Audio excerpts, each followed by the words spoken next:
이 포인터를 쓰려고 했더니 배터리가 떨어져 갖고 포인터 아니면 배터리 둘 중에 하나 있으신 분은 말씀해 주시면 고맙는데 없으시면은 제가 이제 왔다 갔다 약간 하면서 말씀을 드려야 될 것 같고요.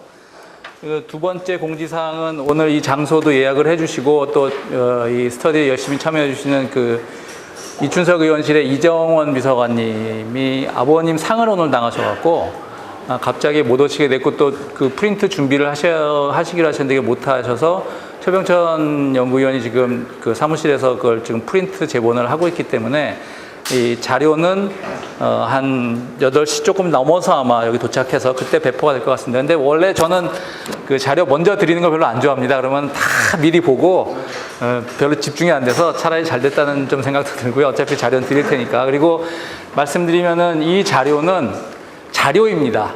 무슨 말씀이냐면은 제가 이제 시간도 없고 사실은 오늘 이번 월요일 그동안에 쭉 이렇게 좀 머릿속에 정리했던 것들을 서서 할게요. 그 월요일 날부터 좀 정리를 했어요. 사실은 주제를 이걸 할까 저걸 할까 하다가 이걸로 정하면서 자료를, 그러니까 제가 가지고 있는 생각들을 쭉 서포트해주는 데이터입니다. 데이터들을 쭉 모아온 거라고 생각을 하시면 돼요. 그래서 사실 여기는 제 글이 아니라 그동안 제가 이제 쭉 자료를 갖다 섭렵하면서 그 논지를 구성하기 위해서 모아놓은 데이터이기 때문에 나중에 갖고 와서 써도 되는데 제가 혹시라도 출처를 안 밝혔더라도 그거는 뭐 제 글이 아닌 경우가 대부분이기 때문에 사전 양해 말씀드리고 이번 거를 그 바탕으로 해서 사실 한 번 더 업그레이드를 하려고 합니다. 그거는 이제 주로 제가 여기 있던 걸 완전히 좀 더 그 논지 전개 중심으로 가려고 그러고요. 그래서 오늘 그거를 좀 양지를 해주시고 그 다음에 이제 그 마지막으로는 이제 얘기를 하면서 아무래도 집중점이 이제 재벌 문제에 있다 보니까 그 부분을 강조를 하게 되지만 사실은 오늘 이제 제조업과 서비스업에 관한 얘기를 좀 하게 되는데요.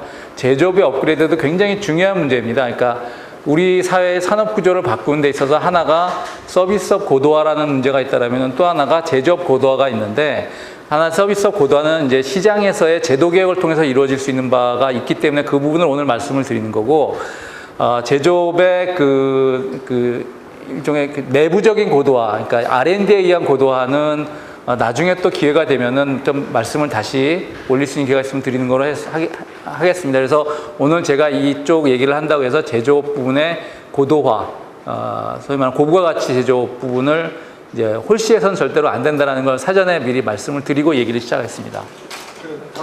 그래, 예. 제가 할게요. 이거를 이렇게 놓고.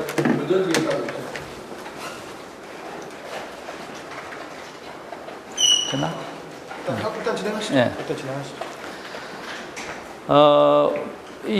요즘 이제 많이들 들으시는 얘기일 겁니다. 그러니까 정부의 그 경제정책의 네 바퀴 축이라고 말씀을 보통 하죠. 그러니까 제일 중요한 건 요즘 많이 얘기되는 소득주도 성장, 혁신 성장, 공정 경제, 일자리 중심 경제, 이 네 개가 서로 선순환 고리를 이루는 구조로 지금 현 정부의 경제 정책이 짜여져 있습니다. 참고로 저도 어쨌든 돼요? 되면은 이걸로 할게요. 됐다 안 됐다 아니야? 그냥 이게 좀 후져서. 저희 다른 걸로 바꿔보겠습니다. 예, 말씀을 근데 이제 최근에 이제 이런 뉴스들 많이 좀 접해 보시고 있잖아요. 한국의 가장 지금 첨예한 갈등 이슈 중에 하나, 한쪽에서는 최저임금을 매년 16%씩, 15%씩 올려서 결국은 이제 그 10,000원까지 3년 내, 4년 내에 올려야 된다. 2022년까지 그런 이제 주장을 이제 한쪽에서는 하고 있고, 그렇죠? 그리고 또 주로 소상공인을 중심으로 해서는 최저임금 인상 반대 시위가 또 격렬하게 또 한쪽에서는 벌어지고 있죠. 그러니까 어떻게 보면은 경제 이 두 가지 중에서 사실은 성장과 관련된 게 이 두 가지인데, 그 성장의 두 가지가 지금 다 사실은 그 일종의 그 잼이 걸려 있습니다. 이 둘 갈등도 있고, 그리고 또 혁신 성장에 대해서는 사실은 그 문재인 대통령께서 굉장히 성과가 왜 이렇게 지지부진하냐. 그래서 김동연 총리한테 굉장히 부총리한테 좀 질책도 하고, 굉장히 이게 성과가 안 나오고 있다. 잘 뭘 어떻게 해야 될까. 그래서 어제도 이제 의료 부분에 가서 이제 규제 혁신 얘기를 하셨는데, 자칫 이게 그 좌우 편향을 저는 겪을 수 있다고 생각을 합니다. 그러니까 좌편향으로서 저는 최저임금의 지나치게 급속한 인상 부분들이 경제를 한쪽으로 악화시키는 부분들이 좀 있었고요. 그에 따라서 어떤 반발 때문에 이제 또 어떻게 보면 규제 혁신이라는 규제 완화를 통해서 뭔가 또 이 대기업한테 뭔가 당근을 줘야 되는 게 아니냐 이렇게 왔다 갔다 하는 가능성이 좀 약간 엿보이고 있습니다. 근데 이제 제가 생각하기에는 그러니까 이 두 가지가 사실은 굉장히 그러니까 이 메인 이슈를 건드리지 않는 사실은 두 가지 결과를 놓고 좀 얘기를 하는 것 같고요. 원인을 건드리지 못하는 것 같고, 그리고 사실은 그러니까 전체 경제에서 사실은 굉장히 적은 부분들인데, 그 부분에 자꾸 매달려 있다는 생각이 들어서 과연 근본적으로 사회가 경제 성장을 하기 위해서는 어떤 문제를 해결해야 되는지 오늘 좀 사실 한국 경제 속으로 한번 깊숙이 오늘 들어가 보는 기회를 좀 가져보고자 합니다. 먼저 사실은 요번에 이걸 준비하면서 한 3주 전부터 쭉 좀 사실은 이제 자료들을 모으기는 시작을 했는데 들여다볼수록 솔직히 마음이 굉장히 무거워집니다. 이대로 가다가는 자칫하면은 현 정부 임기 내에 좀 경제가 굉장히 좀 안 좋아질 수도 있겠다. 아니면 그걸 어떻게 좀 미봉책으로 이렇게 메꿔 나간다라면은 다음 정부에서 이 문제가 똑같이 터질 수도 있겠다. 이제 그런 굉장한 사실은 좀 걱정이 많이 됐습니다. 이제 대표적인 게 성장률과 관련된 그 전망치를 다 지금 하향 조정을 하고 있죠. 그래서 한국은행에서도 그렇고 그다음에 정부도 그러니까 먼저 한국개발연구원에서 작년 말에 2.9로 낮췄고 한국은행이 7월 달에 낮췄고 어젠가 그제 이제 정부에서도 마찬가지로 2.9로 또 이제 전망치를 결국은 낮췄습니다. 그리고 이제 올해 연간 취업자 증가 전망률이 26만 명인데 이걸 18만 명으로 이제 다시 그 전망치를 낮췄습니다. 이거는 작년에 한 거의 절반 수준으로 이제 고용이 그러니까 고용 증가가 줄어드는 게 되고요. 한국은행 총재도 이제 고용 악화의 구조적 요인이 있기 때문에 이런 구조가 개선되지 않으면은 통화 재정 정책으로만은 이 문제를 해결하기가 힘들다라고 이제 말씀을 하셨습니다. 그래서 이제 제조업 부분에서 경기 전망 지수들이 다 100 이하로 지금 점점 좀 낮아지고 있고요. 한때 이거는 이제 좀 좋았던 부분도 있지만은 이건 대선 효과라고 보여지기도 하는 것 같고 기저 효과도 있고. 그리고 이제 올 3분기에 대한 경제 전망도 제약이나 화장품은 괜찮은데 나머지 우리 사회 주력 제조업이라고 할 수 있는 이 조선, 철강, 기계, 자동차 등은 다 100 미만입니다. 특히 조선은 거의 절반 가까이 이제 전망이 안 좋다고 보는 거고요. 특히 그래서 이제 제조업으로 조금 더 포커싱을 해보면은 제조업 가동률이 계속 낮아지고 있습니다. 그래서 이제 이게 보면은 이 제조업 평균 가동률이 계속 지금 2011년을 기점으로 해서 이때는 이제 금융위기가 있었고요. 계속해서 지금 낮아지고 있는 상황입니다. 그리고 문제는 이게 단순히 이제 가동률이 낮아지는 게 문제가 아니라 거기에 부채 상환 문제까지 겹쳐서 보통 이제 한계 기업 또는 좀비 기업이라고 하는데 그건 뭐냐면은 영업이익이 원금은 골사하고 이자를 갚지도 못하는 기업을 보통 이제 한계 기업이라고 그러는데 그 한계 기업, 부실 기업이라고도 이제 보통 얘기를 하고요. 그 비중이 점점 높아져서 지금은 그러니까 제조업 내에서의 부실 기업이 27% 정도 되고요. 제조업 양호 기업 이거는 이제 정반대 이제 개념인데 그 비중이 40%에서 지금 현재 30%로 줄어서 거의 각각 3분의 1씩을 차지하게 되는데 이 중에서도 부실 기업 중에서도 특히 이제 위험 기업이라고 이제 부채가 더 증가하고 있는 영업이익이 줄어들고 있고 그런 기업들이 지금 거의 10%까지 8% 정도를 차지하게 됐습니다. 이거는 사실은 이것으로 인해서 경제에 굉장히 여기가 만약에 정말로 부도가 나게 되면은 심각한 파급 효과를 낼 수도 있는데요. 특히 그러니까 섬유, 조선, 운송 장비라는 건 여기서 선박과 자동차를 얘기합니다. 선박을 얘기합니다. 이게 이제 다 가동률이 상당히 큰 폭으로 지금 떨어지고 있습니다. 게다가 이제 우리 자체 가동률도 줄어들고 있는데 이제 그거 원인일 수도 있고 또 동시에 발생하는 현상일 수 있는데 중국이 아시겠지만은 한중 기술 격차가 이제 점점 줄어들고 있고요. 이거는 최고 기술 국가 대체로 미국이라고 보시면 되는데 미국과의 기술 격차가 한국은 이제 4년 차라고 그러는데 중국은 지금 5년 차이가 나니까 사실은 한 1년 정도밖에 우리가 지금 차이가 안 나는 상황까지 왔다는 얘기입니다.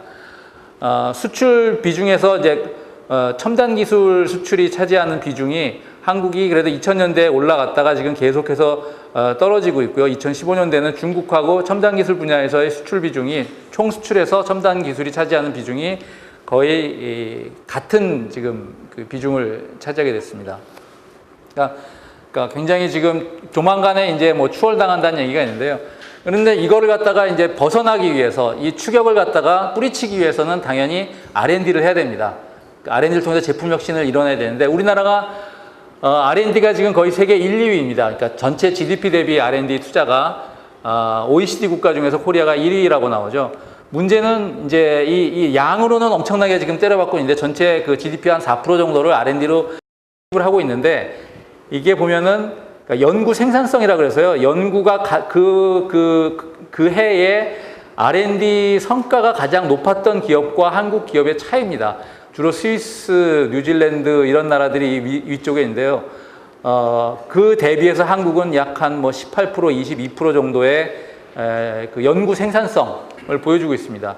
그래서 연구 생산성별로 OECD 국가를 쭉 이렇게 나열을 하면은 이게 2007년 기준이라면은 OECD 국가에서 뒤에서 한 6번째 정도 투입은 많으나 그에 따르는 생산성이 이제 좀 약하다. 그러니까 별로 이렇게 나타나질 않는다는 얘기죠. 여기도 보시면은 이게 이제 2016년 자료인데요. 보면은 이스라엘 다음으로 뭐 0.1% 차이로 한국이 R&D가 투입이 이제 GDP 대비 4% 이제 많은데 OECD 평균의 2배 정도가 되는데요.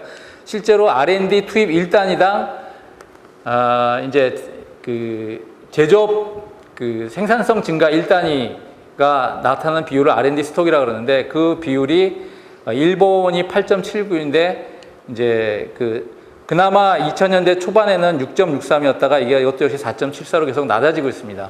그리고 우리나라는 기술 수출액에서 기술 무역이 항상 적자입니다. 미국, 일본, 독일은 우리랑 같이 제조업 비중이 비슷하거든요. 근데 제조업 비중이 비슷한데 거기는 이 기술 수출액이 적자인 반면에 우리는 이제 기술 수입이 더 많아서 그 부분에서 이제 적자를 보고 있습니다. 그래서 한국 제조업의 부가가치율이 이제 전체 산출 대비 부가가치가 25%인데 이거는 OECD 31개국 중에서 25위입니다. 사실은 이제 거의 하위권을 머물고 있는 거죠. 그래서 제조업이 팔기는 많이 파는데 실제로 부가가치를 별로 생산하지 못하고 있다는 얘기입니다. 이 내용은 뭐 다 산업연구원에서 작년에 나온 얘기인데요. 지금 위기가 이제 과거의 위기랑 약간 성격이 다르다. 예를 들어서 97년의 외환위기는 사실은 외환이라는 금융위기이기도 하지만은 금융 시스템의 문제였습니다. 은행, 외국은행이든 한국은행이든, 외국계 은행이든 국내은행이든 은행 차입에 의존하는 재무구조를 통해서 확장하는 그런 모델, 양적 투입 모델이 그 시점에서 외환 문제로 이제 위기를 겪지만은 금세 기업끼리 서로 간에 뭐 사업 교환이라든지 통폐합이라든지 이런 걸 통해서 과잉 이제 자본을 갖다가 좀 이제 정리를 하면서 금방 이제 극복이 됐고요. 2008년 글로벌 금융위기는 이제 뭐 아무래도 미국발 위기이기 때문에 전 세계적으로 영향이 있었지만은 이건 유동성 위기라고 볼 수가 있는 거고요. 한국이 근본적으로 제조업의 위기는 그 당시까지는 이제 오질 않았었습니다. 근데 이제 2015년부터 시작되는 이 제조업 위기는 사실은 그러니까 생산성의 하락과 함께 중국의 추격이라는 두 가지 요인 때문에 우리나라의 산업의 주력 기업이라고 할 수 있는 주력 그 분야라고 할 수 있는 조선, 석유화학, 철강, 자동차 이런 부분들의 이제 전반적인 지금 위기로 좀 다가오고 있거든요. 그래서 이 위기의 성격이 과거처럼 그런 그 어떤 금융 문제나 아니면 그 양적 유동성 문제 이런 부분이 아닌 산업 구조의 문제라는 부분이 지금 상당히 심각한 이제 그 도전 과제로 저희한테 다가오고 있습니다. 이런 상황에서 과연 이제 그 혁신 성장으로 제시되고 있는 안들이 얼만큼 이 문제를 해결할 수 있는지 아시겠지만은 소득주도 성장이라는 거는 상당히 이 분배 중심 또는 수요 중심의 수요를 진작시켜서 성장을 이제 이끌어 나가겠다라는 건데 이제 뭐 일종의 분배 정책의 일환이라고 볼 수도 있고요. 이제 산업 정책이라고 얘기할 수 있는 것이 이제 혁신 성장인데 전반적으로는 뭐 그 혁신 성장을 뭐 산업 혁신과 함께 현 정부에서는 여러 가지를 놓고 있는데 이 중에서 가장 결국은 중요한 게 이제 산업 혁신인데 이 안에 내용은 있습니다.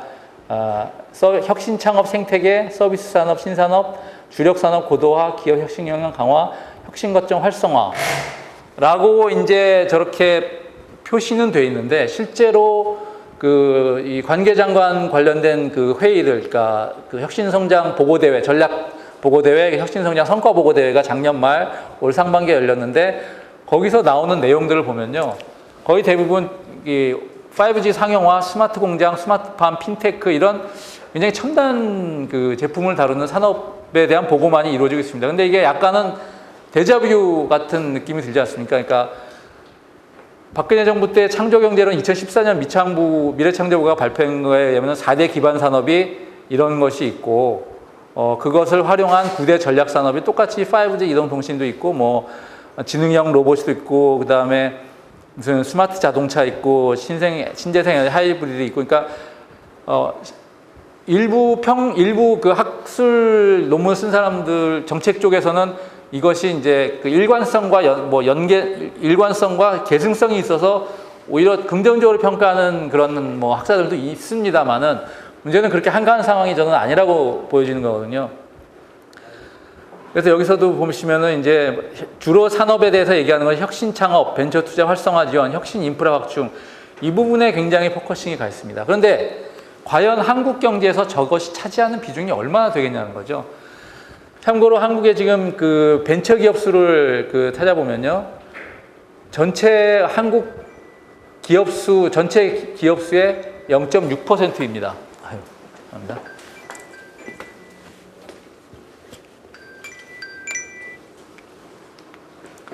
그리고 그 매출을 다 합쳐보면 총 GDP에서 차지하는 비용은 한 14% 됩니다. 그래서 잘하고 있는 거죠. 기업 수가 0.6%밖에 안 되는데 그래도 14%를 하고 있으니까. 그럼에도 불구하고 미치는 영향력은 그리 크지 않다고 볼 수 있습니다. 그리고 고용 규모를 봐도 전체 경제활동 인구의 1.8% 정도입니다. 그러니까 여기서 물론 굉장히 앞으로 그 고부가 가치의 세계 경쟁력 있는 기술을 개발을 해내서 제품을 팔아서 다시 이제 한국 경제를 본궤대에 올려낼 수도 있겠지만 굉장히 좀 오래 걸리는 과정이 될 수도 있고요. 이제 그것이 제대로 안 되면은 그럼 어떻게 할 거냐. 이거 제도적으로 어떻게 성과를 낼 수 있는 부분도 아니고 이제 그런 지금 좀 우려 사항이 있습니다. 그래서 다른 대안을 찾아야 되지 않겠느냐. 과연 이제 혁신의 주체를 어느 쪽에 포커싱을 해야 되느냐라는 고민들을 하게 됩니다. 과학기술정책연구소에서 2004년도에 기업 규모별 기업 기술 혁신 활동 실태 분석이라는 걸 했습니다. 근데 뭐 10인 이상, 50인 이상, 300인 이상을 소기업, 중기업, 대기업으로 나왔을 때 사실은 대기업은 요즘 이제 또 구분을 해서 중견기업과 대기업으로 구분하기도 합니다. 결국은 이 초록색이 연구 활동을 하면서 혁신 성과가 있는 기업인데 뭐 당연히 예상되시겠지만은 대기업 규모가 클수록 어느 정도 이윤이 있기 때문에 그 이윤을 가지고서 여력을 가지고서 혁신 활동에 투입을 해서 결국은 뭔가 성과를 낼 수 있다는 거거든요. 근데 아까 그런 평균 그 종업원 규모가 우리나라 벤처기업이 25명 정도 됩니다. 그러니까 여기를 보면 이제 소기업에 속하는 거죠. 그거 가지고서는 도저히 그 제대로 된 혁신을 하기가 힘들고 결국은 중견기업과 대기업에서 혁신을 하지 않으면은 한국 경제의 실질적인 혁신 성장을 거두기가 힘들다. 그렇다면 이들이 어떤 이제 기업인지 한번 좀 찾아볼 필요가 있을 것 같아요. 먼저 한국의 이제 그 산업 구조를 한번 그 살펴보면요. 이제 이게 70년대부터 2010년대까지 보시면은 제조업은 이거 안 해도 될 것 같아요. 제조업은 줄기는 줄은 게 아니고 이제 거의 비슷한 비중을 유지를 하고 있습니다. 지금도 한 30% 조금 안 되게 이제 유지를 하고 있는데요. 이제 농림업이 완전히 많이 줄었고 도소매 음식 숙박업은 어떻게 보면 그렇게 크게 줄지를 않았습니다. 이게 근데 늘은 거는 물론 공공 개인 서비스가 늘기도 했지만은 보시면은 사업 서비스, 정보통신, 금융부동산, 운수 보관 이쪽 분야가 이제 많이 늘어서 지금 사실상 한 30% 정도를 차지를 하고 있습니다. 제조업 내부는 뭐 이렇게 보시면 될 것 같고 여기 보시면 이제 편중된 현상이 전기전자하고 화학하고 운송장비라고 그러면은 여기서도 아마 자동차가 따로 안 나와 있기 때문에 자동차와 선박이일 가능성이 많습니다. 이게 주요 국가별, 그러니까 한국의 구조가 이제 이런 상황이라고 보면은 이게 전체 그 다른 나라와의 대비해서는 어떤 지금 상황에 놓여 있냐 보면은 한국이 여기 있죠. OECD 국가 중에서 이 밑부분이 뭐냐면은 이제 그 서비스 산업입니다. 서비스 산업이고 요 부분이 뭐냐면은 이제 공공 서비스, 사회 서비스 부분이고요.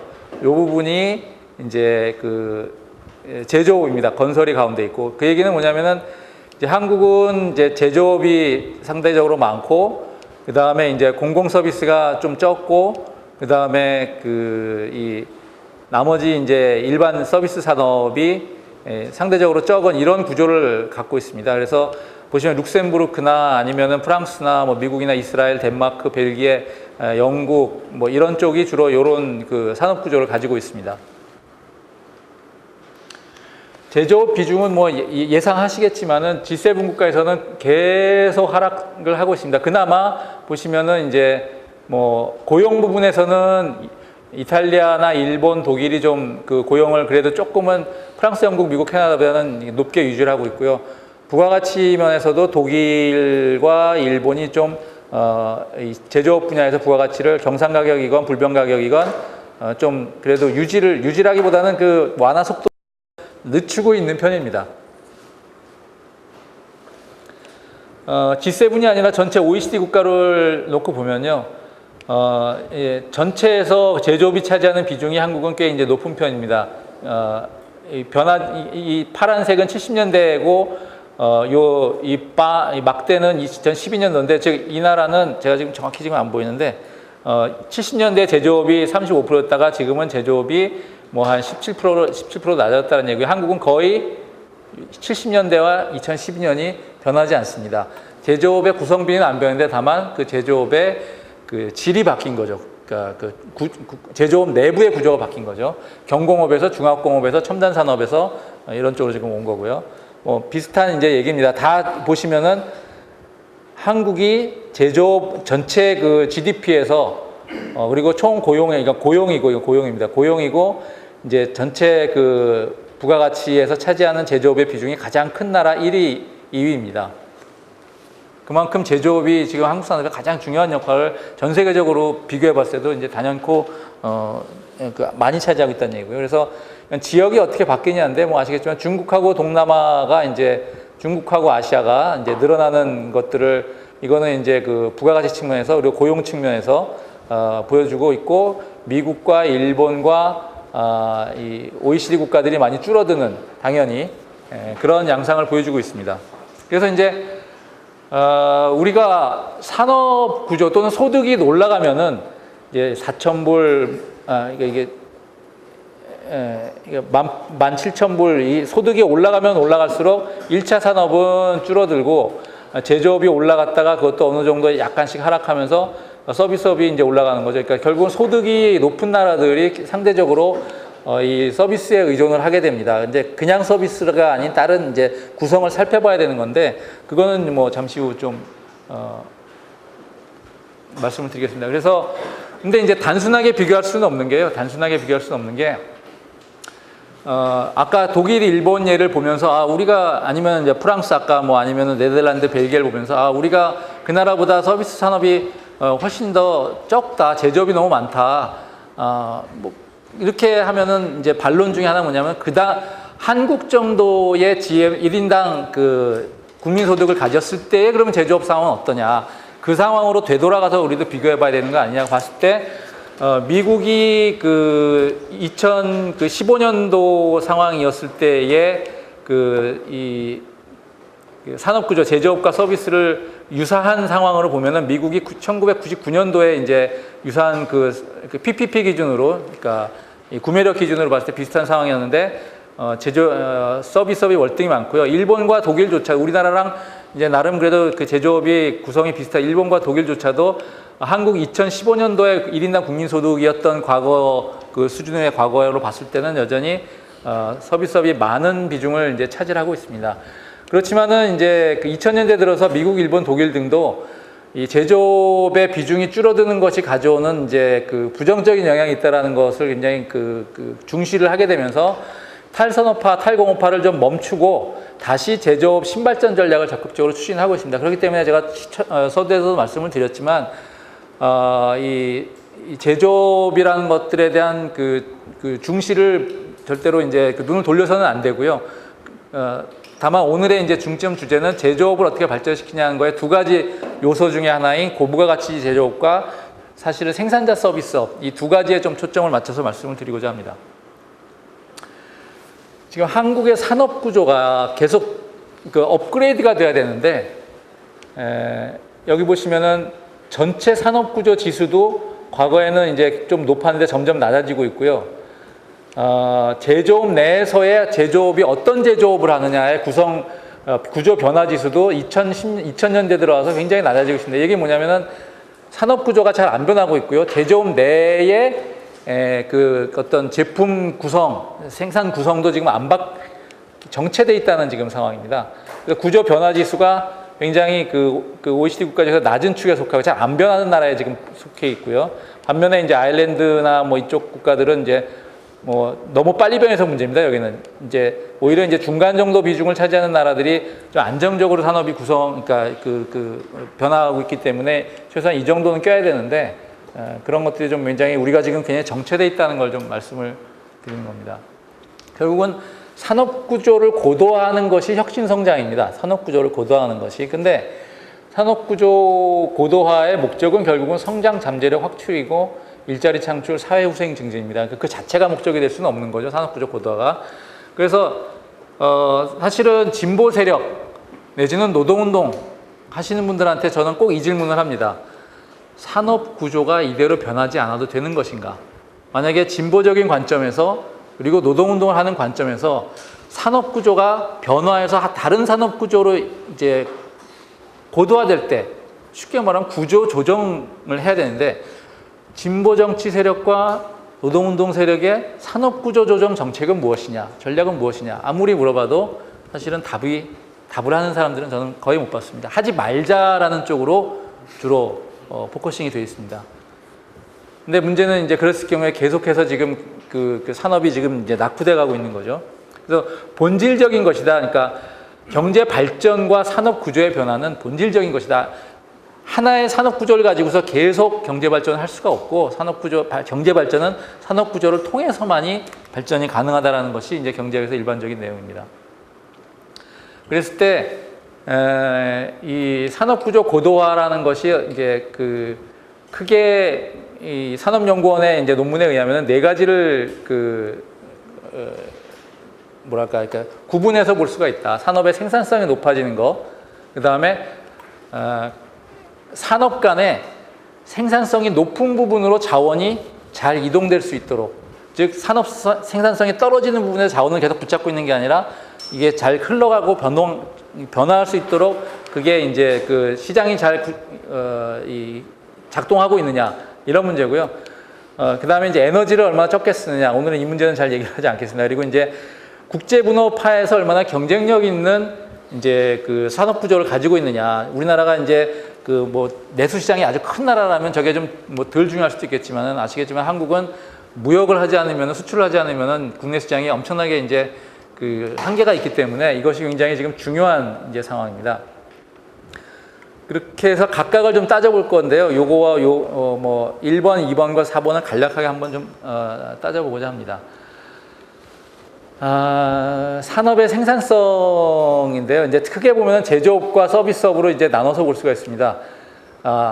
이 제조업은 원래 생산성의 향상 속도가 빠릅니다. 왜냐하면은 아무래도 기술이 많이 적용되는 분야인데다가 이게 자본 친화적이죠. 그래서 큰 장비들, 선진적인 장비들을 들여놓으면은 생산성이 빨라지고 거꾸로 고용은 오히려 더 생산성이 높을수록 줄어드는 그런 부분이 이제 제조업입니다. 그리고 이제 고용이 제조업으로부터 서비스업으로 이동하면서 이제 서비스업은 상당 부분은 고용을 흡수하는 형태의 성장 패턴을 가지게 됩니다. 근데 한국은 선진국과 비교했을 때 제조업과 서비스업이 모두 생산성이 낮습니다. 이 데이터를 보시면 데이터 자료 아까 지금 최병천 예, 나눠 주시죠 이제. 예. 쭉 이게 짝 숫자가 매우 부족해가지고요. 둘이 가면 둘이 하나씩 답이 하나가 많다니까. 글씨가 작아서 이제 자료를 좀 보셔야 될 것 같은데. 두 분이 하나씩 봐도 하거나 아니면 몇 명은 셋이 하나씩 가야 될 거예요.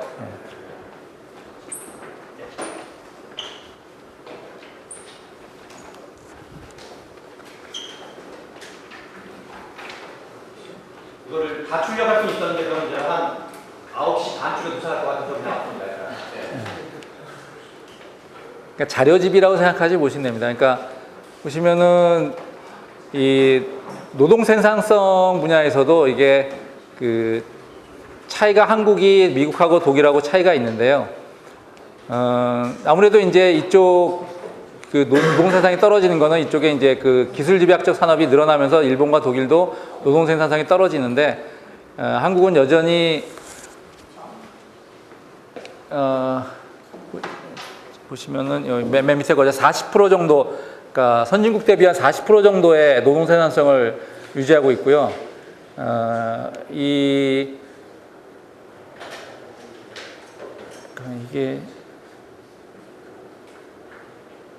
서비스업, 이쪽이 서비스업, 이쪽이 이제 그 노동 생산성, 제조업 생산성 부분이고 이쪽이 서비스업 생산성 부분인데 제조업의 격차는 그래도 그렇게 크지 않다고 볼 수가 있는데 그래도 여전히 이제 제조업 부분의 생산성이 떨어지는데 제조업 부분의 노동 생산성이요. 근데 서비스업 부분의 노동 생산성은 심각한 격차 수준을 보이고 있습니다.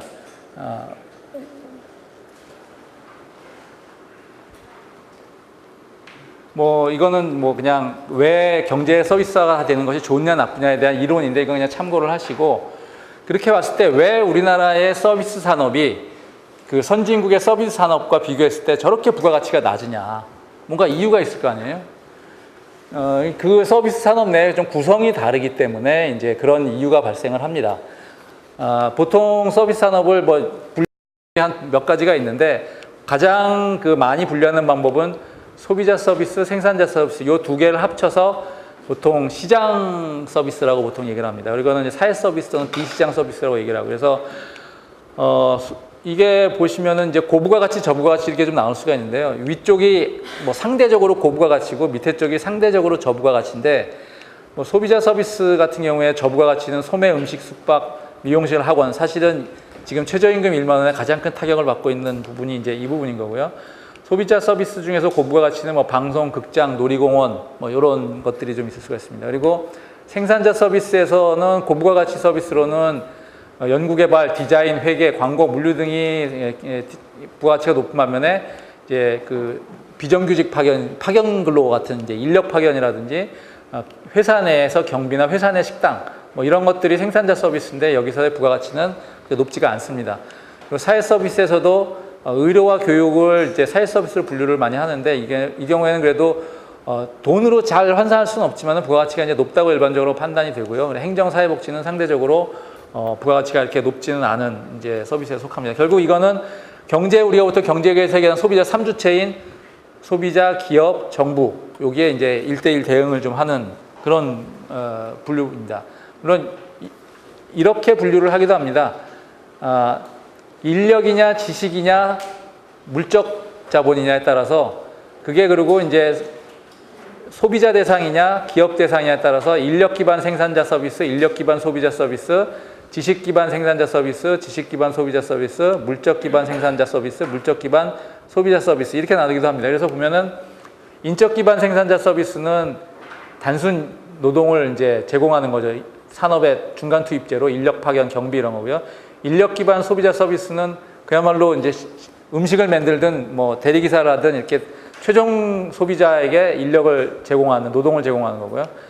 지식 집약 생산자 서비스는 뭐 말씀드린 대로 이제 R&D나 광고 이런 것들을 그러니까 기업에 제공을 하는 거고, 지식 집약 소비자 서비스는 예를 들어서 검색 엔진이라든지 전자상거래라든지 이런 그 좀 전문적인 지식 노동을 최종 소비자에게 제공하는 이런 게 있습니다. 그리고 물적 기반 생산자 서비스는 시설이나 네트워크 등 인프라를 다른 산업의 중간 투입제로 제공하는 건데 운송, 보관 뭐 이런 부분들이 이제 포함이 될 수가 있죠.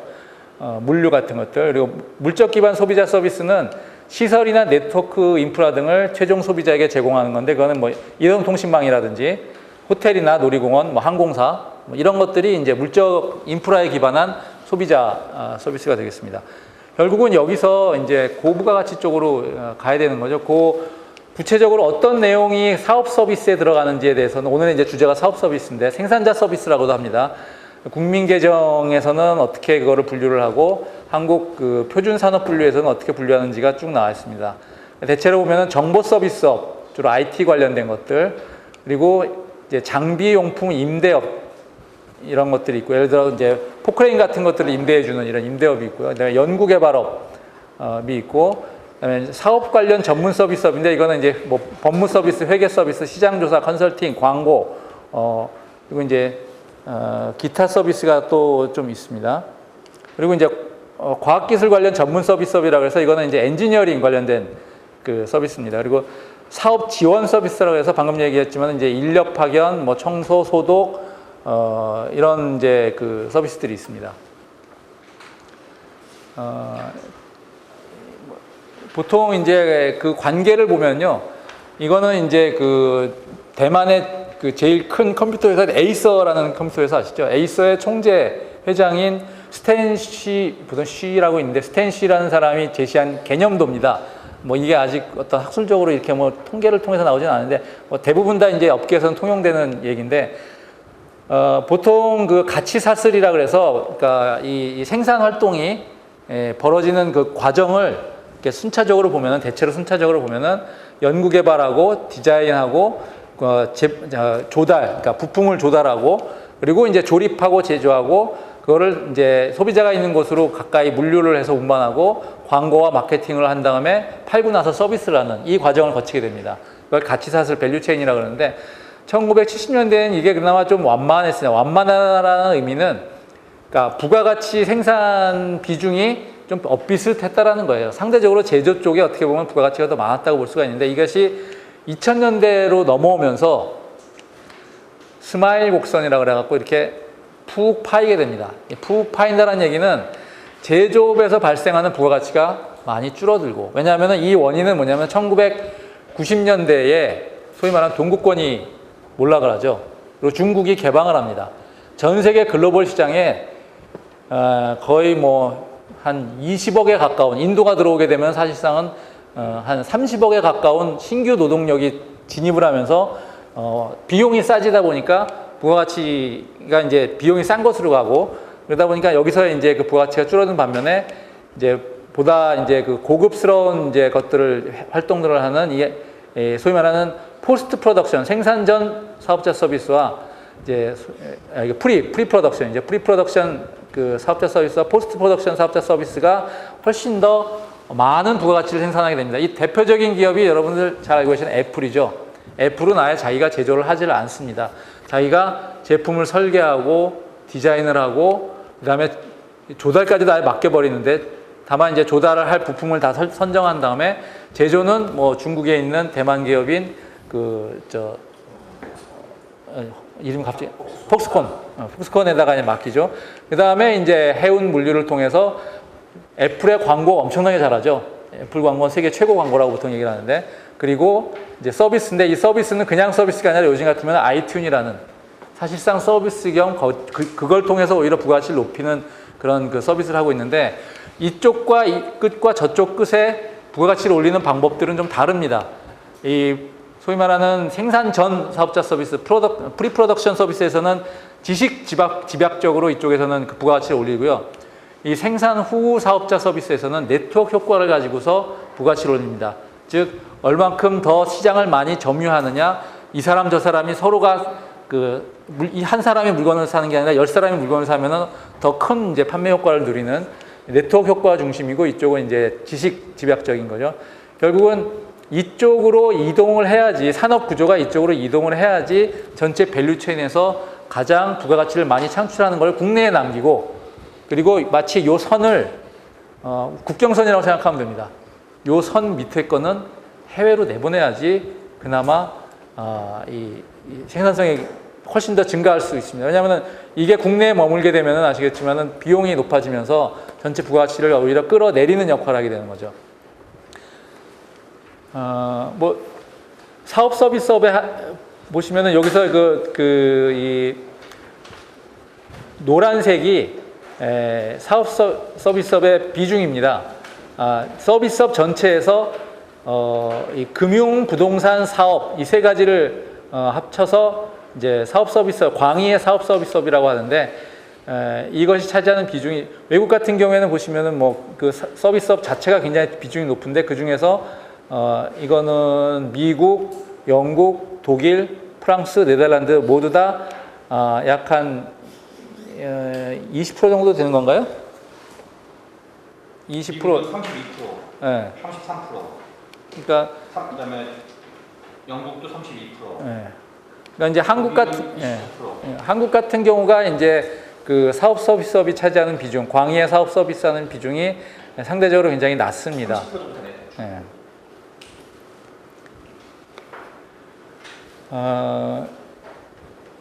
이 표를 보시면은, 그러니까 뭐 결국은 여기 보시면 이제 여기 서비스업이라고 돼 있고 서비스업이 전체 차지하는 비중이 조금씩 늘어갑니다. 59%, 61%, 66%.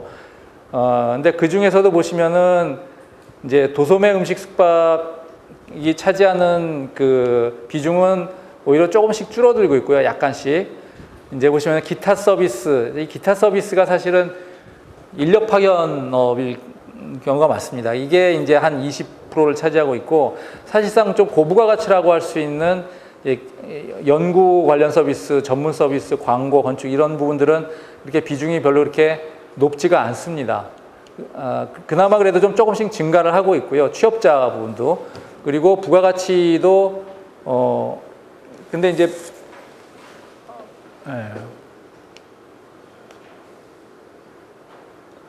서비스업의 부가가치가 오히려 지금 줄어들고 있습니다. 보시면은 59.3, 57.3, 54.2 서비스업의 취업자 비중은 늘고 있거든요. 59, 61, 66.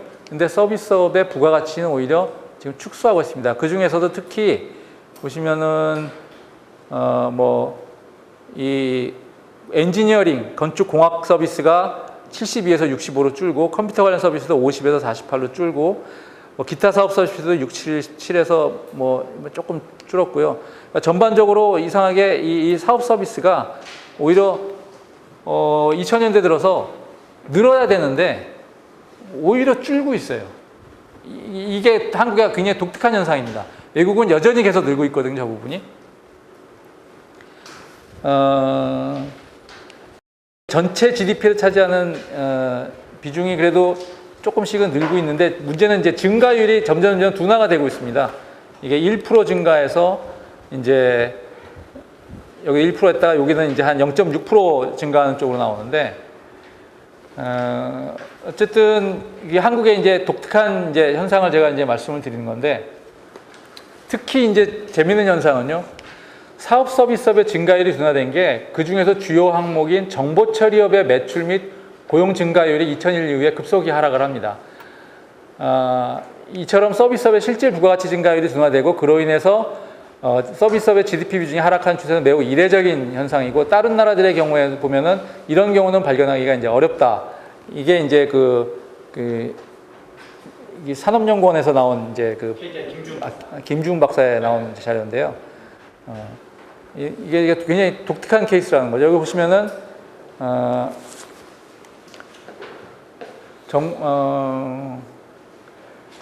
96년에서 2001년까지는 증가율이 8%, 17%였는데 2001년부터 2005년 사이에는 증가율이 고용은 늘어났는데 매출은 오히려 이제 줄어드는 이게 부가가치가 사실 줄어드는 거죠. 이런 현상들이 지금 발생을 하고 있습니다.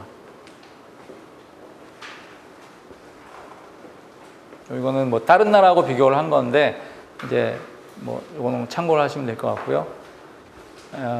생산성 근데 어쨌든 그래도 서비스 산업 내에서는 이 사업 서비스와 부동산 서비스 이쪽 그리고 운수 창고 통신업 이런 서비스를 해야지 금융보험업 상대적 생산성이 다른 거에 비교해서 굉장히 높게 나오거든요. 그래서 이제 이쪽이 이제 결국은 키워가야 될 부분이라고 보입니다. 그런데 노동 생산성 수준은 굉장히 지금 보시면은 룩셈부르크 같은 경우에는 이제 노동 생산성의 서비스업 전체는 36이고 특히 이 운수창고 통신 이런 건 43%, 이제 뭐 사업 서비스 38%인데 이제 한국 같은 경우에는 그 부분이 굉장히 좀 낮습니다. 이 부분이.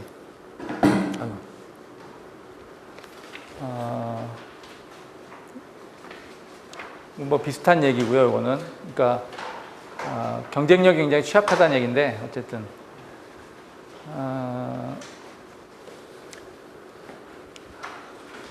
우리나라에서는 이제 선진국과 달리 말씀드린 것처럼 이제 그 서비스 산업 고용 비중이 늘어났지만 이제 생산성 수준이 낮아서 생산성 증가도 부진하고 특히 생산자 서비스 비중 확대가 특징적인데 선진국에 비해서는 아직도 한 10% 정도 낮은 수준이고요. 제조업의 생산에 투입되는 서비스 비중은 증가하고 있는데 연관도가 아직은 그렇게 높지가 않고 오히려 그 가계 최종 소비, 소위 말하는 개인 서비스가 많이 늘어나고 있다는 거죠. 그래서 사실상 생산성 악화가 여기서 이제 진행되고 있고 중간 투입 및 최종 소에 차지하는 서비스 비중이 증가하고 있지만은 생산자 서비스 뭐 적자 폭이 많이 이제 확대가 되고 있습니다. 이제 이건 국내에서의 이제 그 생산자 서비스의 상황이라면 이제 해외로 이제 서비스 수출이라는 관점에서 또는 서비스 수입이라는 관점에서 비교를 해보면은 전 세계적으로는 지금 그 서비스 교역량이 이제 이렇게 좀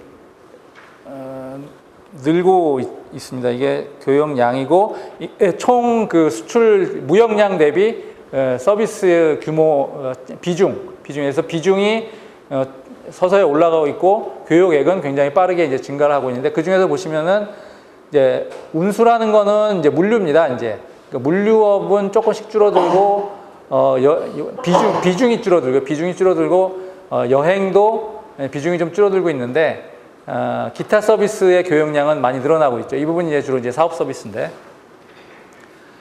이 수출의 유형은 이제 어떻게 서비스가 수출을 하느냐 되게 이제 의아해하실 분들도 계실 텐데 서비스 수출은 크게 이제 네 가지로 보통 얘기를 합니다.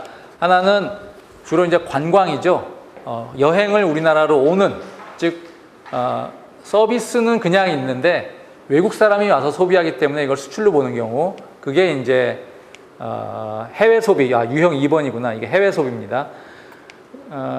그리고 이제 1번은 국경을 넘어서는 공급인데요. 이건 뭐냐면은 이제 아까 말씀드린 A가 있고 B가 있는데 B가 A로 와서 소비하는 거는 유형 2번인 해외 소비이고요.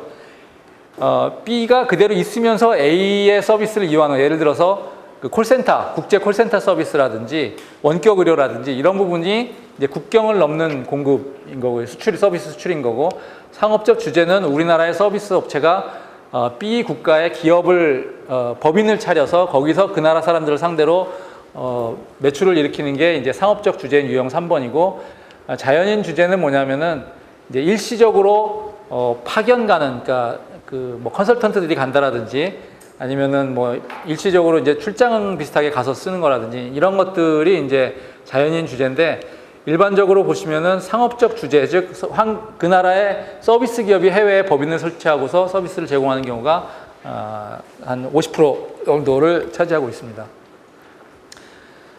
총 무역 대비 서비스 수출 비용은 계속 증가를 하고 있습니다. 이게 그 세계적으로. 근데 물론 이제 2009년 이후에는 좀 그 금융위기 여파로 이제 많이 좀 줄어들긴 했는데 전반적으로는 조금씩 이제 늘고 있는 추세입니다. 근데 이제 국제적인 그 사업 서비스 무역에서 한국이 차지하는 비중은 사실은 수입은 한 4%에서 4.5% 수입을 하고요. 수출은 1%에서 2%를 수출을 하고 있습니다. 즉 전체 세계 서비스 사업 서비스 무역에서 한국은 사실상 거의 뭐 눈에 보이지 않는 존재라는 거죠. 근데 그 양이 이게 굉장히 이 분석이 뭐 산업연구원 거긴 한데 맞는지는 모르겠습니다. 왜냐하면 메모리 칩 같은 경우 보시면은 이게 IT 제조업과 서비스업을 비교했을 때 이게 지금 10억 달러니까 490억 달러면 한 50조 정도 되는 것 같은데 이 시장이 이 정도 된다고 보는 거고요. 한국이 거길 다 점유하고 있는 거고요. 뭐 LCD가 그보다 좀 더 크고 휴대폰이 그거의 몇 배 정도 되고 한국이 그 중에서 차지하고 있는 비중이 10몇 프로 정도 된다는 거죠.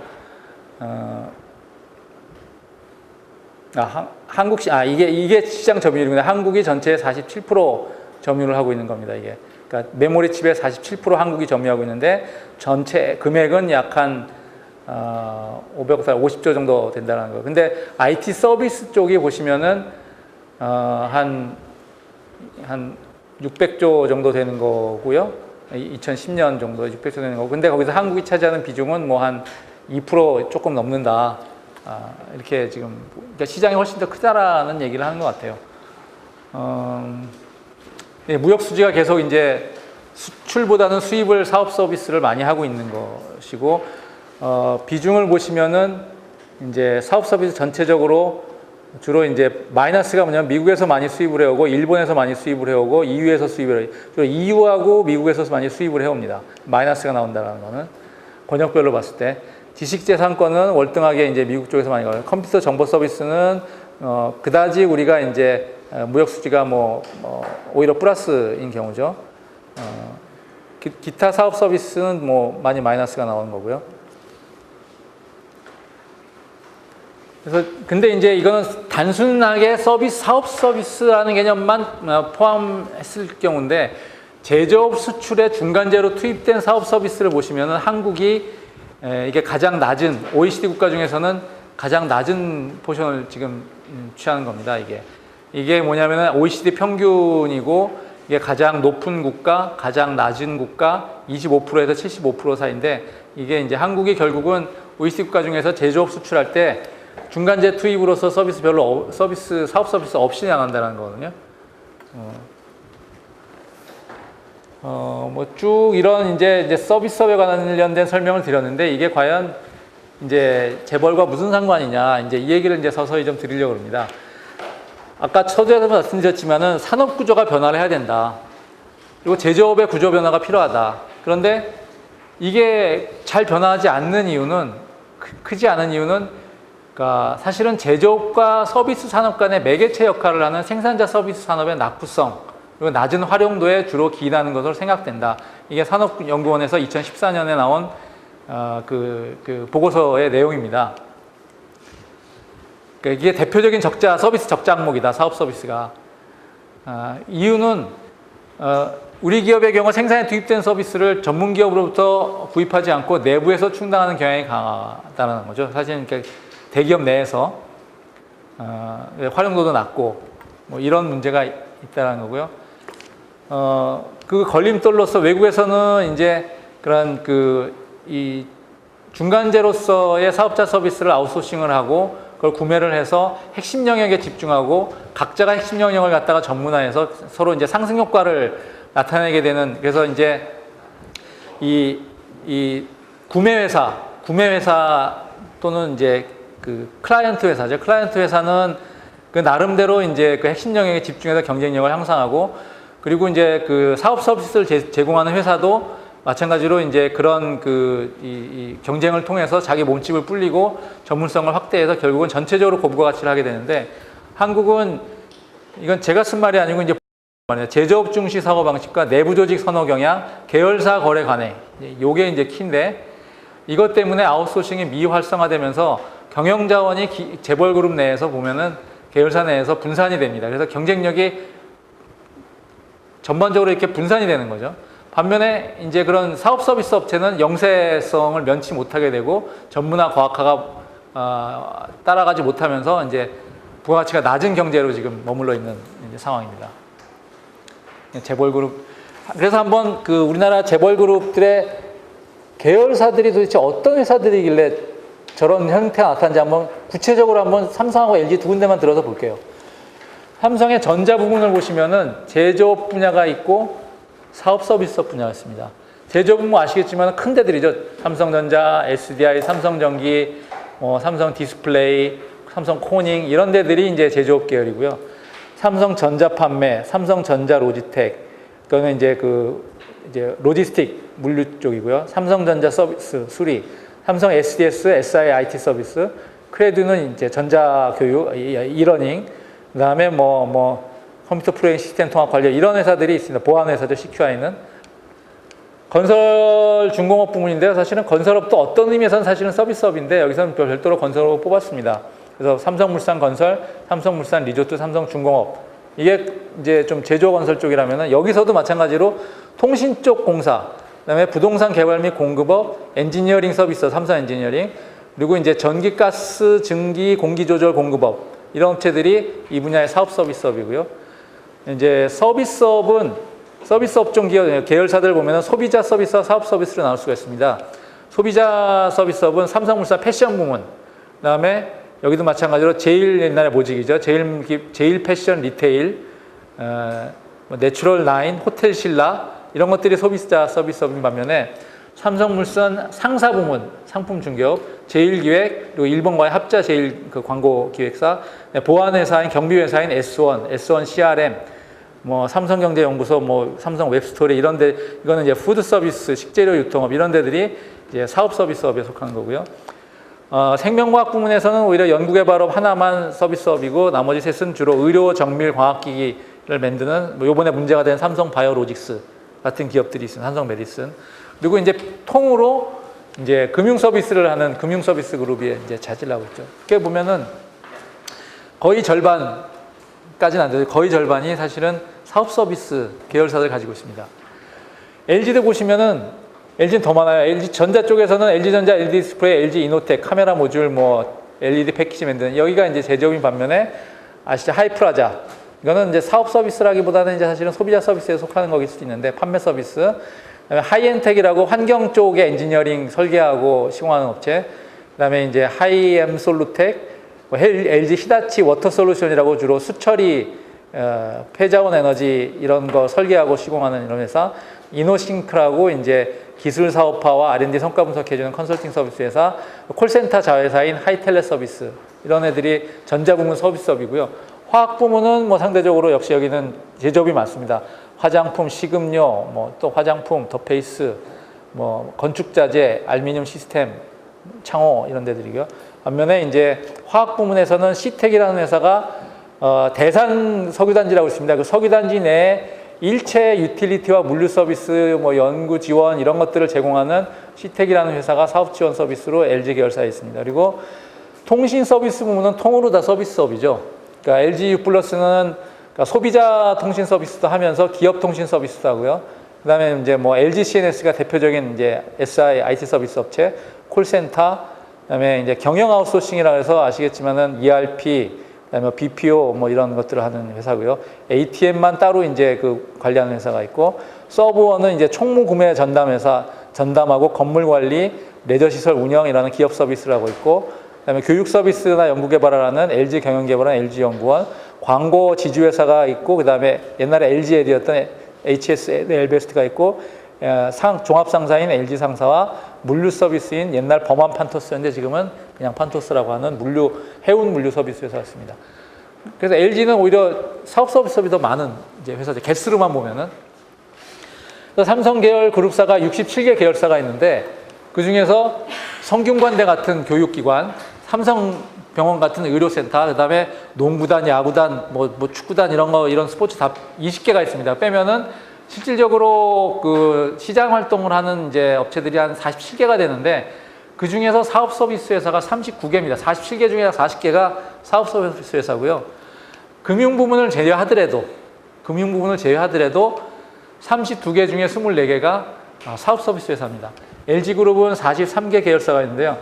무슨 연암재단, LG 연암재단 이런 게 있습니다. 그래서 사회공헌 부문하고 스포츠 부문을 제외하면 34개인데 그 중에서 21개가 사업 서비스 회사입니다. 우리나라에서 보통 그 기업 집단 60개를 얘기를 하는데 거기 2,000개 회사가 있는데요. 이런 식으로 추정을 해보면은 저도 이제 다 안 해봤기 때문에 그 중에 3분의 2가량인 1,400개가 사업 서비스라는 나름 논리적인 이제 추론을 해볼 수가 있습니다.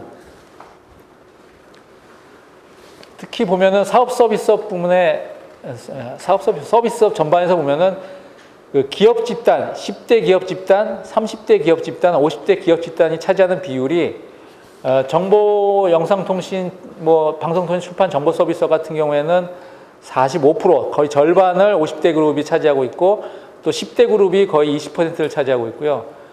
그 다음에 뭐 전문 과학기술 서비스업 같은 경우에도 10대 그룹이 한 20%, 50대 그룹이 한 30% 넘게 차지하고 있고, 그래서 이 부분에서의 독과점 현상도 굉장히 심한 지금 상황입니다. 그런데 문제는 재벌그룹 계열사 중에 현재 22.5%가 한계 기업입니다. 좀비 기업, 소위 얘기하는. 아까 좀비 기업이 뭔지 말씀을 드렸죠.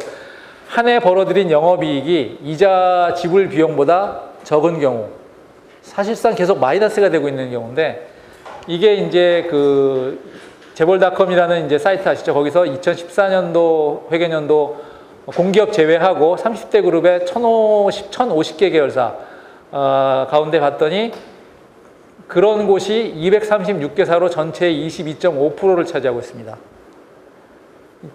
딴 데 같으면 망했을 회사들인데 지금 이게 사실은 계열사이기 때문에 버티고 있는 거죠. 구체적인 내용을 이렇게 쭉 보시면 뭐 이게 신문기사상으로 나온 거고요.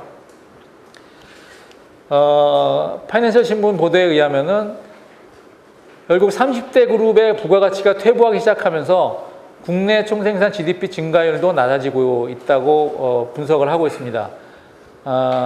보시면은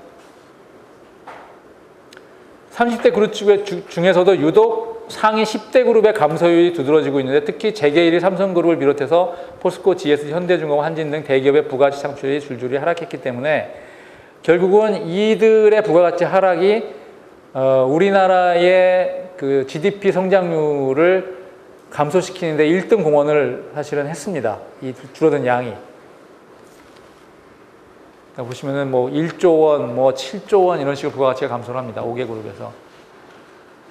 이거를 이제 그 KDI에서 기업 집단을 중심으로 한 우리 경제의 자원 배분이라는 이제 보고서를 보면은요. 과연 우리나라가 이제 성장률이 하락을 하고 있는데 주로 이 하락이 어디서 기원을 하는지를 갖다 분석을 한 논문입니다. 성장률은 보통 그 요소 투입, 총 요소 생산성 이 두 가지로 많이 하죠. 자본과 노동과 기술, 보통 이렇게 하는데, 이제는 이제 그 노동과 자본 투입에 대한 성장이 한계에 이렇기 때문에 결국 기술적 측면에서의 생산성을 의존을 해야 되는데, 따라서 성장률을 제고를 하기 위해서는 결국은 총 요소 생산성 증가율이 점점 낮아지는 이유가 뭐냐를 분석을 해야 된다. 그래서 우리나라 제조업 전 산업을 그 통계청 데이터를 가지고서 조사를 했습니다. 상용 근로자 수 50인 이상, 자본금 3억 이상의 기업체 전수조사를 했는데요. 그래서 전체 우리나라에서 이 기업들이 한국 경제에서 차지하는 비중이 77%고 전체 부가가치의 30%를 차지하는데, 해보니까 이 생산성 변화의 요인이 결국은 개별적인 기업들의 생산성, 그리고 시장에서의 기업 간 자원 배분의 효율성, 그리고 이제 새로운 기업이 진입하는 효과, 이 세 가지로 이제 볼 수가 있는데, 결론을 미리 말씀드리자면은 생산성 증가율이 점점 낮아지고 있는 요인은 기업 간 자원 배분 효율성의 감소로 인해서 이 두 가지는 별로 통계적으로 유의미하지 않고 이것이 이제 가장 효과가 많더라라는 겁니다.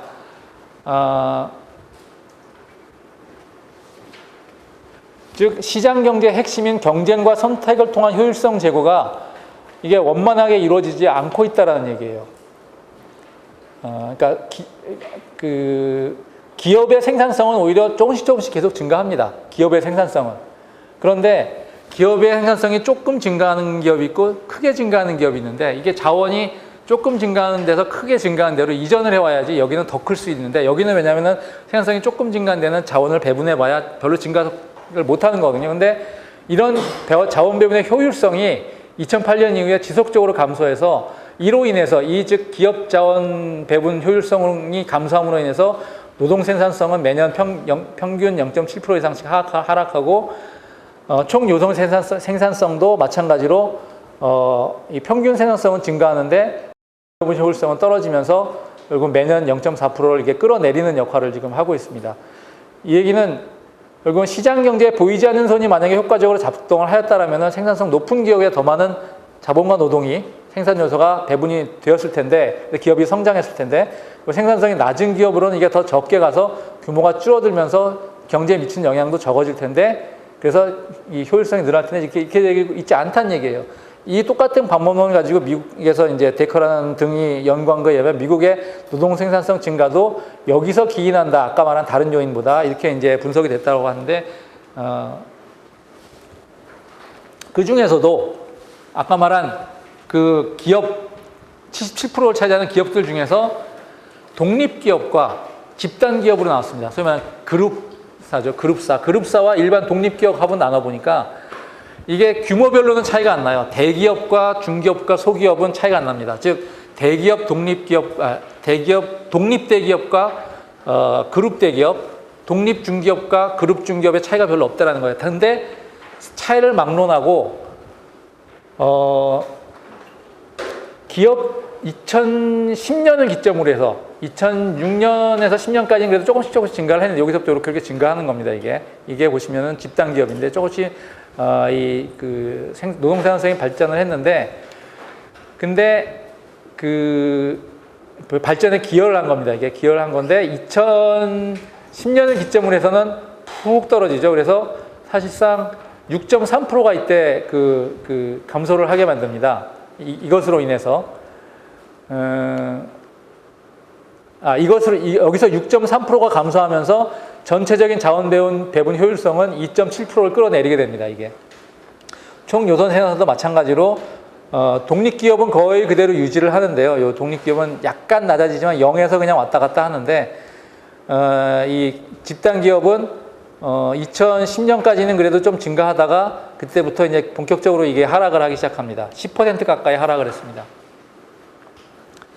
근데 집단기업 안에도 재벌그룹이 또 따로 있죠. 예를 들어 공정거래위원회에서 상호출자 제한 그 대규모 기업 집단으로 지정한 기업들이 있습니다. 소위 말하는 재벌기업입니다. 이게 여기만 따로 이렇게 띄어내서 분석을 해보면은 더 크게 사실은 기업 간 자원 배분 효율성이 하락이 됩니다.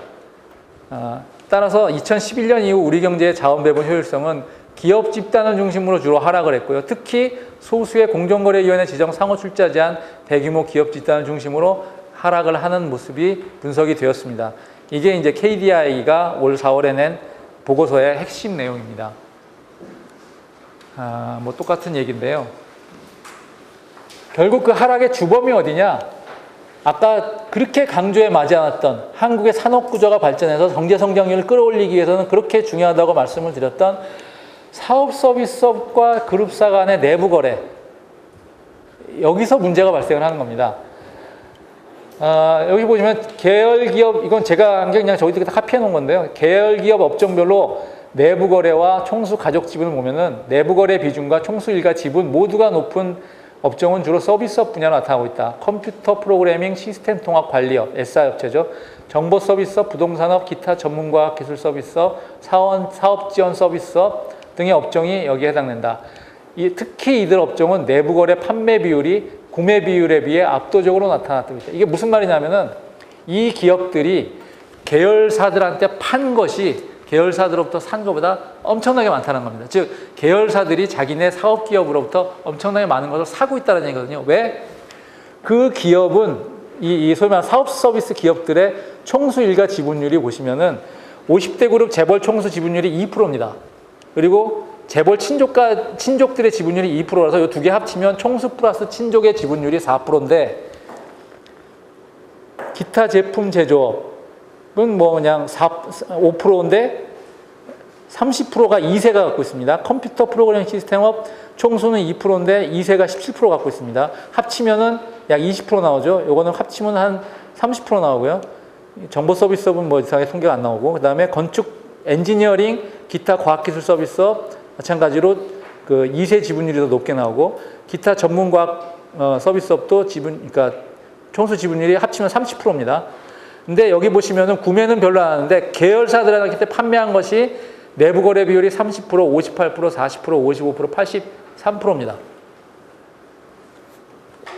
결국은 이들 기업이 이제 사실은 돈을 제대로 그룹 내에서 벌지도 못하면서 이제 이게 피를 빨아먹는 소위 말하는 흡혈귀 빨대 기업들인 거죠. 이제 사실은 제가 저 중에 한 회사에 다녔었습니다. 삼성 네트워크스, 소위 말하면 이제 삼성 SDS가 이제 소위 말하는 SDS라고 하는 SI 업체죠. 거기서 이제 분사됐다가 다시 통합한 삼성 네트워크라는 회사에서 제가 이제 뭐 팀장 생활을 몇 년 했는데요. 아주 웃기는 현상들이 발생을 합니다. 예를 들어서 계열사, 삼성전자는 삼성 네트워크스에 시장가보다 훨씬 더 높은 단가를 주고 지불을 합니다. 서비스에 대해서. 왜? 이거 비상장 회사거든요. 연말이 되면 엄청나게 배당을 합니다. 지분 50%가 이재용 거예요. 소위 말하는 상속을 위한, 그러니까 지분을 확장을 하기 위한 이 돈을 1년에 여기서 한 100억에서 200억 정도로 이윤 배당을 해갑니다. 재투자 잘 안 해요. 그래서 서비스 재투자 할 것도 별로 없고. 거기다가 우리 스스로가 빨대 기업이라고 얘기를 했어요. 계열사에 빨대를 딱 꽂아놓고 쪼쪼쪼 바라보는데 단가를 올리지도 못하고 거꾸로 얘기하면 또 성장을 못합니다. 왜냐면은 삼성전자에서 야, 요번에 우리 비용 절감해야 돼. 니네 좀 깎아. 그러면 그냥 깎이는 거예요. 이거는 무슨 시장 경쟁이 아니고 그냥 얼마를 쳐. 그러면 얼마를 되는 겁니다. 그 당시 제가 근무할 당시가 2004년이었는데 삼성 네트워크스라는 회사의 SDS도 마찬가지인데 네트워크스라는 회사의 국내 그 매출액의 삼성 계열사가 차지하는 비중이 약 한 60% 되고요. 60% 중에 사실상 한 3분의 2, 그러니까 한 40% 정도가 60% 중에 40% 정도가 사실 삼성전자에서 나옵니다. 나머지가 계열사에서 나오고요. 그리고 한 40% 정도가 이제 대외 시장, 즉 국내 일반 기업들 시장 판매를 하고 해외 같은 경우에는 90%가 계열사로부터 매출을 발생을 합니다. 즉 삼성그룹 계열사의 해외 지사의 네트워크 서비스를 해주는 것이 이 회사 해외 사업의 90%를 차지하는데 그 90%의 한 70% 가까지가 삼성전자 한 회사에서 매출이 나옵니다. 이 회사는 영업을 안 해요. 왜? 그냥 담당 상무한테 가고 형님 올해 아시죠? 쿼터 정해진 것만 주세요. 그게 영업 방법이에요. 그러다가 몇 년 전에는 어떤 현상이 발생, 제가 요즘 그 회사를 안 다니지 않습니까? 근데 친구한테 물어봤어요. 요즘 삼성 SDS 뭐 어떻게 잘 안 들린다 시장에서. 그랬더니 3년 전부터 대외 시장, 국내에서 일반 대외 시장 영업을 안 하기 시작했답니다. 왜? 그랬더니 SDS가 몇 가지 이제 뭐 서비스 미스한 것도 있고 그랬고 신문에 몇 번 오르내렸대요. 한 3, 4년 전에.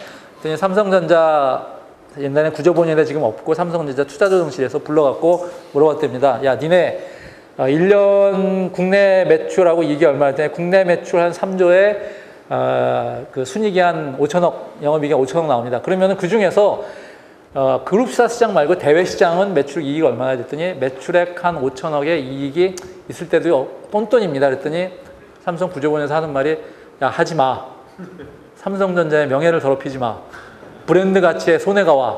그리고 그때부터 그냥 국내 시장 영업을 딱 끊었어요. 아예 안 해요. 그래서 들리지가 않아요. 완전히 계열사 지원 조직화가 돼버린 거예요. 이 회사가. 그런데 이 회사 데이터를 하나를 제가 뺐구나. 네, 그러니까 이와 유사한 회사들이 있습니다. 지금은 뭐 또 이름이 바뀌겠지만 EDS라든지 이제 외국의 비슷한 업종. 광고만 해도 제일기획 같은 경우에 뭐 몇백 명 수준이었으면 세계 유수한 광고 기획사들은 10,000명 수준입니다. 큰 데들은. SDI 같은 경우에, SDS 같은 경우에 직원이 지금 한 2,000명 조금 넘는 거로 제가 알고 있는, 3,000명 가까이 됐다. 3,000명 되는데 동일 업종의 세계적인 기업들은 보통 3만 명에서 4만 명 됩니다. 그러니까 10분의 1도 안 되는 성장을 멈춘 거예요. 만약에 저 회사가 삼성 계열사 밖에 있었다면 어땠을까? 자유롭게 날개를 달아줄 수 있으면 어땠을까? 해방시켜줘야 되는 겁니다. 물류만 해도 그렇습니다. 이제 정보 서비스 말고 이제 물류 서비스도 굉장히 중요한데 이 분석을 한 여기도 이제 그 뭐 산업연구원에서 나온 것 같은데 뭐 재벌 문제에 고민이 없는 그냥 연구원이 쓴 보고서예요. 뭐 굳이 재벌 개혁하겠다고 쓴 게 아닌데 물류 산업이 발전을 해야 된다. 물류 산업의 발전을 어떻게? 국내 물류 보시면 협소한 국내 물류 시장에도 불구하고 대기업은 자가 물류 비중이 높다. 자회사 즉 보통 1자 물류, 2자 물류, 3자 물류라고 구분을 합니다. 1자 물류는 뭐냐면 우리 회사의 물류팀이 하는 게 1자 물류고 2자 물류는 이 회사가 우리 회사의 물류를 담당하는데 우리 회사만 담당하는 사실상 자회사 비슷한 특화된 이게 2자 물류고요. 3자 물류는 이 회사가 우리 회사뿐만이 아니라 다른 여러 회사들의 물류를 다 같이 담당하는 독립된 3자 물류, 그래서 3PL, 서드파티 로지스틱스라고 보통 얘기하는데, 근데 문제는 대기업은 자가 물류, 자회사 비중이 높아서 물류 산업 발전 기반의 취약 요인으로 작용을 하고 있고 물류 서비스가 낙후되는 방법이 되고 있다. 자가 물류는 대기업 입장에서 좋습니다. 왜냐하면 물류 기업이 자회사로 이제 그 특화가 됩니다. 그래서 글로비스 같은 경우에는 현대물량에 특화되고요.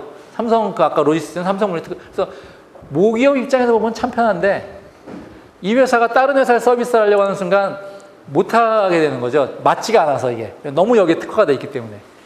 그래서 이제 세계적인 이렇게 업체들하고 경쟁을 하기가 어렵다, 지금은.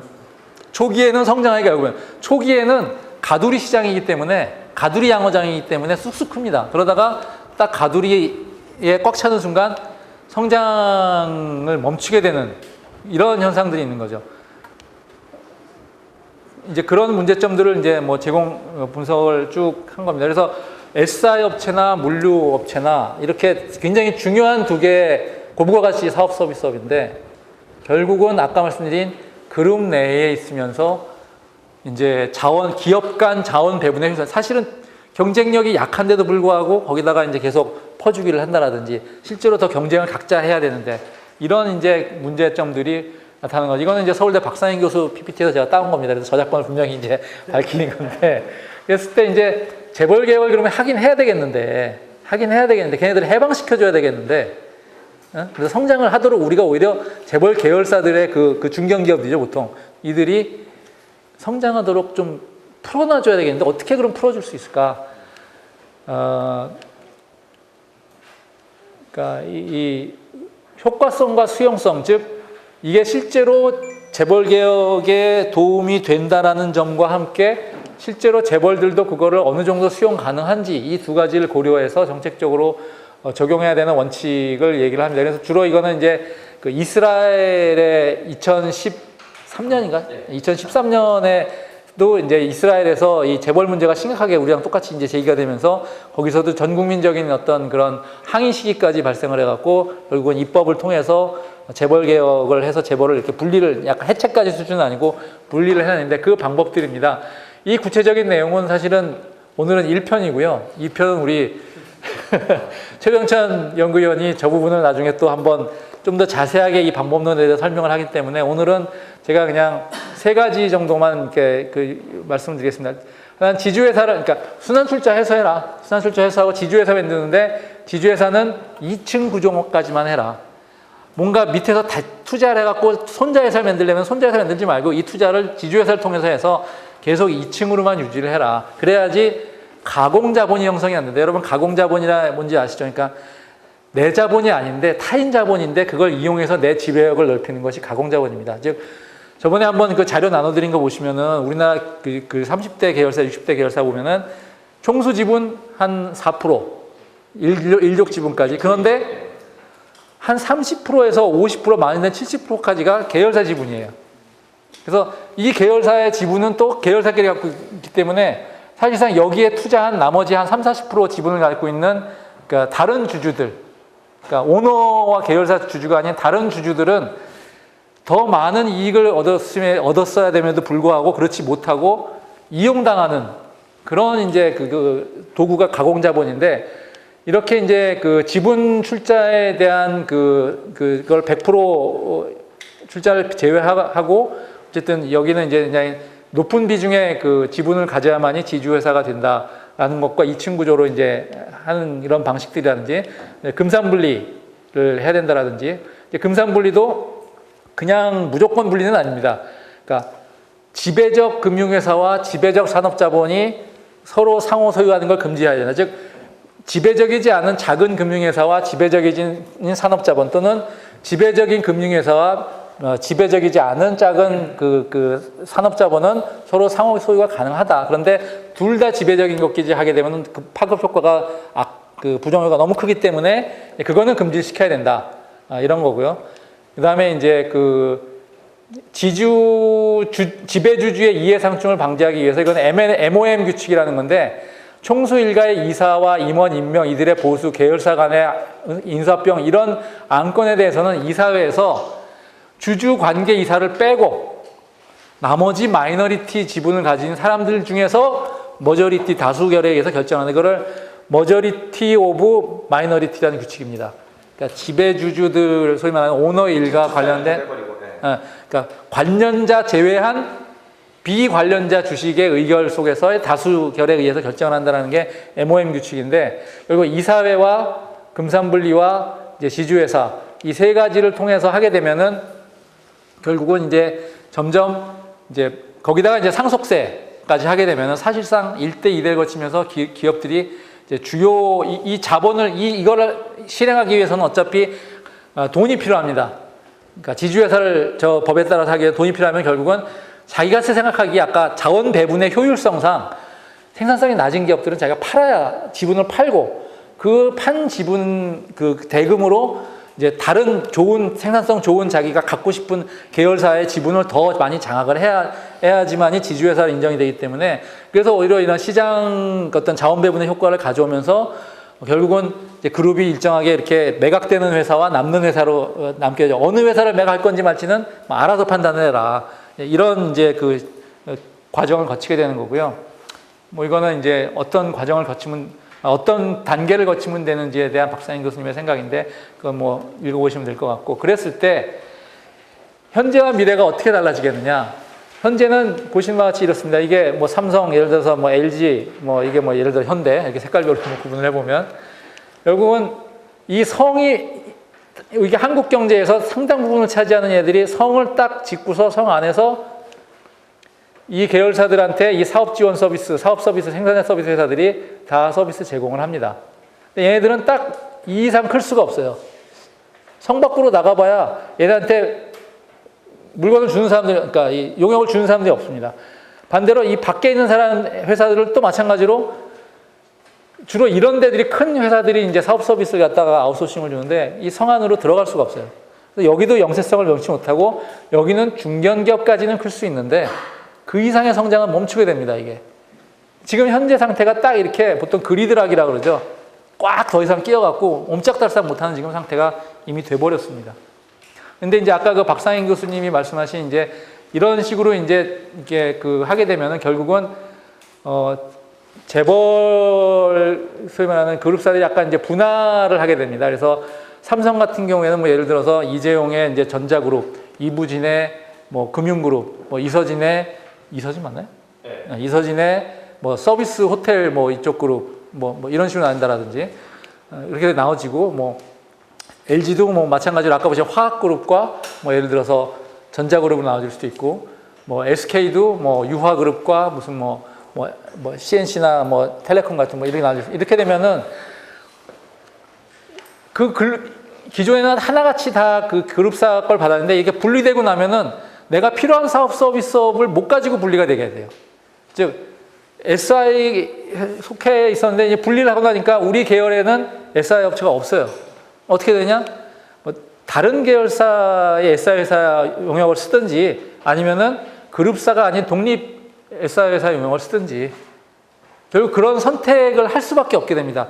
그 과정을 통해서 시장에서 능력을 인정받게 되는 회사들은 더 커지게 되고 그렇지 않은 회사들은 쪼그라들게 되고 또 반면에 그동안 성 밖에 있던 독립적인 뭐 물류회사나 이런 뭐 회사들도 이제 성 안에 있는 기업들의 이제 용역을 받게 되면서 커지는 거고 결국은 궁극적으로 이 회사들은 글로벌 시장으로 나가서 한국 사회에 더 많은 이제 부가가치를 가져오는 그런 역할들을 해야 되는 거죠. 그래서 오늘 제 말씀은 이제 결국은 마지막 장이구나. 이걸 다시 한번 나중에 좀 더 이제 자세하게 만들려고 하는데요. 결국 지금 보시면은 소득주도 성장과 이제 혁신 성장론이라는 두 개가 사실은 요 첨단 산업 부분하고 어떤 의미에서는 사회 서비스 부분에 집중을 하고 있는 겁니다. 이게 그러니까 복지 쪽에 어떤 그 사회 임금, 소위 말하는 사회임금 뭐 EITC라든지 이런 거 포함해서 이런 것들을 하고 그다음에 이제 그 드론이나 무슨 저 스마트 스마트 자동차 이걸 하는 건데 그거는 쉽게 말하면 이제 어음이잖아요. 어음. 이거는 그러니까 캐시가 나오기까지는 꽤 시간이 걸리는 하지만은 하기는 해야 되는 그걸 하기는 해야 되고요. 아까 제가 제조업 오늘은 말씀 안 드린다 했는데 제조업에서는 특히 고부가 가치 중간재 쪽으로 이제 업그레이드를 해야 되는 것이 이게 이제 그 제조업에서의 그 고부가 가치 쪽으로 이쪽으로 나가야 되고 반면에 제조업에서의 저부가 가치 쪽은 우리 저번에 와서 들으셨던 박광기 그 삼성전자 부사장님 그 말씀처럼 해외 그 산업 한류로 해서 해외 시장 쪽으로 현지 시장 쪽으로 진출을 하도록 결국 왜냐하면 저임금 구조를 계속 유지하면서 저걸 붙잡을 수는 없는 거예요. 우리도 계속 소득이 많은 나라로 임금이 높은 나라로 나가야 되는 건 당연한 거거든요. 임금을 계속 묶어둘 수는 없습니다. 그래서 이거는 이제 내보내고 그리고 기존에 남은 이제 그 사람들을 어떻게 할 거냐. 그건 생산자 서비스와 고부가 가치 소비자 서비스 주로 이쪽은 IT 쪽이 많은데 어쨌든 이런 쪽으로 편입이 되든지 거기도 편입이 안 되면은 어쩔 수 없이 SOC 사업 이번에 SOC 사업 왕창 깎여갖고 사실 실업이 많이 발생을 했는데 SOC 사업 필요합니다. 뉴딜 정책이 기본이 SOC 사업이고 진보 정책, 좌파 정책의 핵심이 사실은 SOC 사업인데 우리가 너무 그동안 MB 때 토목 이걸 욕하다 보니까 애기 버리다가 목욕물 버리다 보니까 지금 애기까지 버려갖고 실업률이 엄청나게 지금 늘어나는데 이거 제가 보기에는 해야 되고 그 밑에 지금 이제 저부가 가치 서비스 소위 말하는 지금 뭐 이쪽에 남는 건 어쩔 수 없이 그냥 가져가게 되는 거죠. 이제 이런 구조로 저희가 가기 위해서는 아까 위에서 말씀드린 그런 재벌 개혁을 통해서 이런 고부가 가치 생산자 서비스업을 해방시키는 것이 살 길이다. 이게 오늘 제가 말씀드리는 요지입니다. 긴 시간 들어줘서